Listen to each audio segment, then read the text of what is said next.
while you can feel fear, you can feel afraid, it doesn't mean that you don't have power, love, and sound mind in you.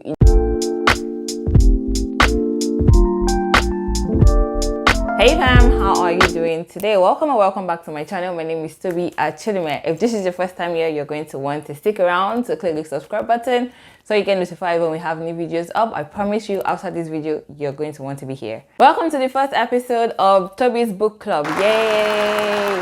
I've been meaning to do this for a long time, so to just have a book club series on YouTube, and so we're starting with this one. I have read 3 books so far this year.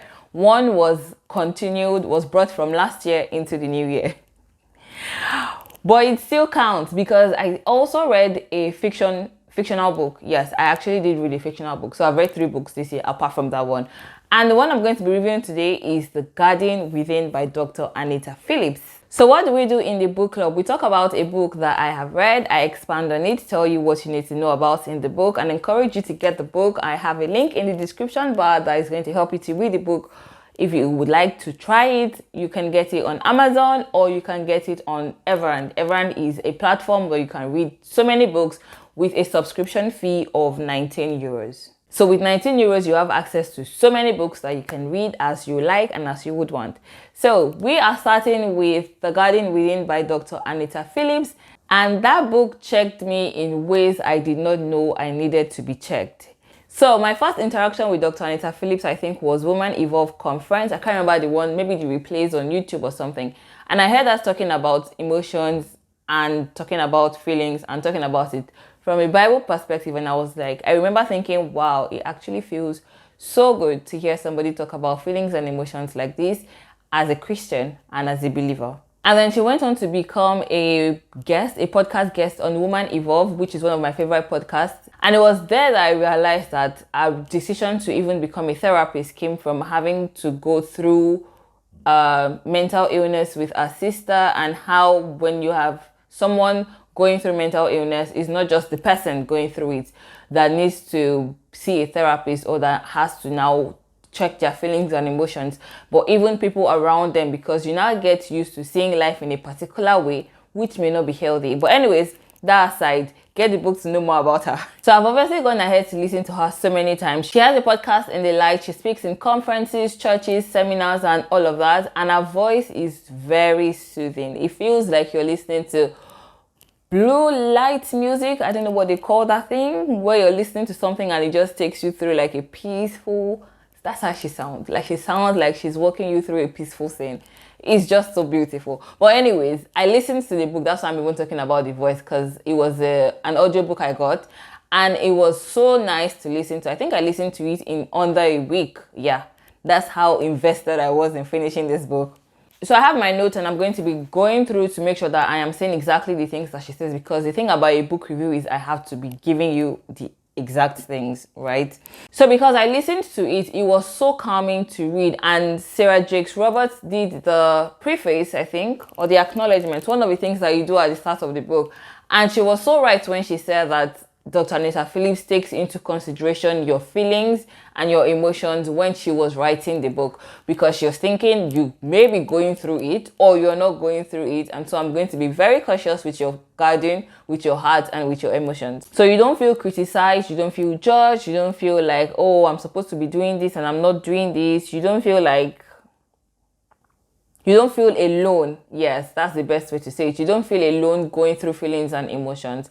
She shares practical stories of herself, of people that she would want us to learn lessons from, and how they were able to go through things that they went through, and how it's just important for you to nurture the garden within yourself. And she relates it with the Garden of Eden, the sower's story, parables. I didn't realize how much gardens and trees and soils was talked about in the Bible until I was reading this book. I was like, actually, yeah, that was the soil they were talking about. That was the earth they were talking about. So she expands on these verses of the Bible that talks about these things and how they help you to work with your emotions, your feelings, and just be a well-grounded, emotional person, because we are also emotional beings. A truly powerful life is a life that's been cultivated. So Dr. Anita talks about her experience with mental illness. Her sister went through and died of mental illness, and so she talks about how this was a motivating factor for her to go into studying mental illness and then ultimately becoming a therapist and a pastor right now. And she just sheds light into these emotions that we feel. So she describes the heart as a garden that God planted in us, and for us to enjoy this to the fullest, we need to cultivate it. And so it is what it takes to cultivate it that she expands on all through the book. So the garden includes the soil, includes the seed, which ultimately grows into the tree that we then have to cultivate and make sure that it produces fruits. So your heart is the soil, and there are seeds that are thrown on it, thrown, watered, cultivated on it, which grows to become a tree and brings forth fruits.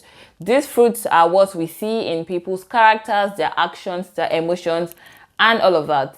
So we need to be careful of the seeds that we choose to water, the seeds that we choose to cultivate in the garden that is our heart. Seeds are always falling on our hearts. The parable of the sower, Jesus says, like, they threw seeds, and some seeds fell on the rock, on the wayside, on different. So there are seeds that are constantly being thrown. These seeds could be either good or bad. So someone could tell you that you are a great person, you are an intelligent person. That's a seed that's been thrown on your heart, or the garden, the soil of your heart. Someone else could say you're good for nothing and all of that. That's another seed. You then have to choose which of these seeds are you going to water, which of these seeds are you going to cultivate, which of these seeds do you want to bring forth fruits for you. So while you may have little to no control of the seeds that are being planted in your heart or thrown in your garden, you have so much power in choosing which of these seeds you cultivate. So if you choose to cultivate or water the seeds that says that you're a great person, then you grow into producing fruits of greatness. But if you choose to water the seeds that says that you're good for nothing, then you grow to produce fruits that reflect being good for nothing. So apart from the seeds that are being thrown and planted, there is also the ground. So again, the parable story, and all of this I'm saying from the book, so I'm not saying my own knowledge. So there's also the ground, and like the parable of the sower, the Bible says that they threw the seeds on good ground and on bad ground. So some seeds fell on the way, some seeds fell on the rock, some seeds fell where the weeds are, and some seeds fell on good soil. So the ground is also a factor that has a huge role in producing the seeds. So the seeds that fell on good ground grew and blossomed and became a source of provision. So Dr. Anita explains these grounds and explains also how these grounds relate to different specific emotions, which I would say are the parents of other emotions that we feel. And that is anger, sadness, and a well-cultivated ground, a prepared ground. You honestly need to read the book for you to have a proper grasp of what I'm explaining, but I'm going to try my best to bring out the value in this book for you. So she describes the grass as sadness, which grows from miry clay. And so she says it's an emotional state of loneliness, unhappiness, which is usually aroused by a loss of something or someone that was highly valued. And so she says with this that when you go through a phase of losing something, then when you have good seeds planted because of loss, because of sadness or loneliness or anything, it churns out the life out of the seed that was planted, because you're seeing everything from the lens of it is going to be lost sooner or later. The second one is sandy soil, and she describes this as anger. And you know how sand is. Sand gets really hot and is very uncomfortable when the sun is out, and it could also get very cold. And so with this, it says that you're either always an angry person and you're not waiting to, you don't like to receive love, you don't like to give out love because you're just always angry. And the third one is loam soil. And the funny thing about this is that she explains that loamy soil is a mix of silt, sand, and clay. So it's a mix of all of the things that are characterized as bad ground when they are on their own, but when they come together, they are actually able to form good ground. And so she says that it's a mix of this, which then helps to cultivate good ground for reproduction. And so she explains that with sand, when there is sand, water can go through sand. With clay, clay holds onto. So you need a holding onto and a releasing. And so that makes for good ground for reproduction. In short, the experiences that you go through, the ones that you say are bad, they are catastrophic, you cannot recover from them, they are able to make you good ground that makes it possible for you to produce good fruit. So the experiences and the challenges that you have gone through does not mean that you need to now live a life that is distasteful. You can have those experiences, and those experiences help you to become manure and help you to grow good fruit. Another quote that she said in the book, or that I quote from the book, is that she says that a healed heart helps the mind to heal.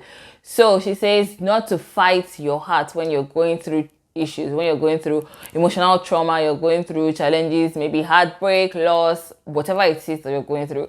You know how you're going through all of those things, and then you're angry that you're going through all of these things, and then you're angry that you're going through all of these things. It is a coping mechanism because you don't want to feel the feelings that you're feeling and you want to run away from it. So you're trying to speed up the process, but it doesn't work like that, because what you do is you just cover up the error and you're not healing. And so she explains that the heart gets to a point where it fights back, and that's when you have a breakdown or a mental breakdown. So rather than running away from these things or covering it up, you need to let your heart heal. So go through the process that you need to go through to make sure that you're properly healed instead of covering it up. So how? She explains that you can do this by building a relationship with God, constantly reminding yourself of the promises and the words that He has said concerning your situation or things that you're going through. She says that you need to make sure that the word, you have so much of the word that it is seed in your heart. So the word needs to be planted as well, as much as we are planting good words, positive words from other people. The word is seed that you should plant in your heart. So when you have the word planted in your heart, then it grows and it flourishes and it becomes fruits as well. One of the things that was very interesting to me in this book was where she said that there's a difference between the spirit and the emotion, or the spirit and the feeling. So you know how we always say God has not given me the spirit of fear, but of power, of sound mind, and of love. But then she says that it's not that you don't then feel fear or you're not afraid when frightening situations happen. But it means that you don't then take on the identity of this fear to the point that it becomes a spirit that is living in you. So while you can feel fear, you can feel afraid, it doesn't mean that you don't have power, love, and sound mind in you. It doesn't mean that you don't have faith. So she shared the story of a time where she saw a rat in her house, and who isn't scared of rats these days? Anyways, not the story. So she saw a rat run by her in the kitchen, and then she left the kitchen and was staying in the living room. And then she saw the rat come in the living room, and then she went to the basement. And then she was like thinking, there's no way the rat is going to come down the stairs. What happened? The rat came down the stairs. She saw the rat in the basement. She went to her room. She saw the rat in the room. And so the rat was chasing her in her house. And then one day she woke up and she's like, you know what? I don't have the spirit of fear, but I have power, love, and sound mind. And so she spoke to the rat, as God gave Adam the authority to speak to animals. So that means that God has given us the authority to speak to things. And so she spoke to the rat and told the rat to get out of her house. She opened the door, and just as the rat was coming close, she screamed. And so the rat ran back.